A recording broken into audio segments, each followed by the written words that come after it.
I've done lots of salmon sculpture. I've been involved in salmon restoration and I've written a lot about salmon. They found out about me and asked me to show them some work, and they got to see the work and they said, well, how about doing some coho for us?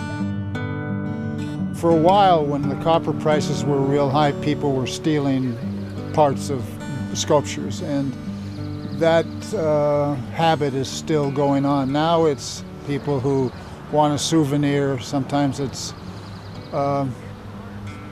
vandalism, just strange kind of stuff. Actually, I've been doing quite a few repairs in the last 5 years. Somebody took a sawzall to it, and the castings are hollow.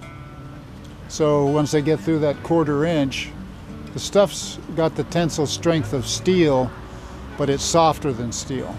So they could, they sawed about halfway through it.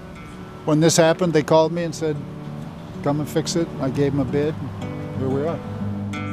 So then our job was to come up here. I brought my Heliarc welder and welded it up, and then ground the weld down, and then I textured it, putting in the same sculpture marks we did in the clay. Had to put that in the bronze. Now today we're going to put color on it.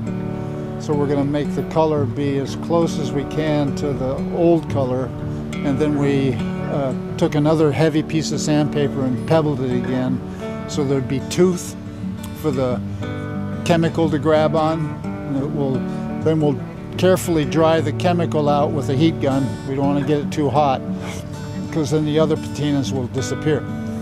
And when it looks good, then we'll wax the whole thing with the same wax that was used on the original.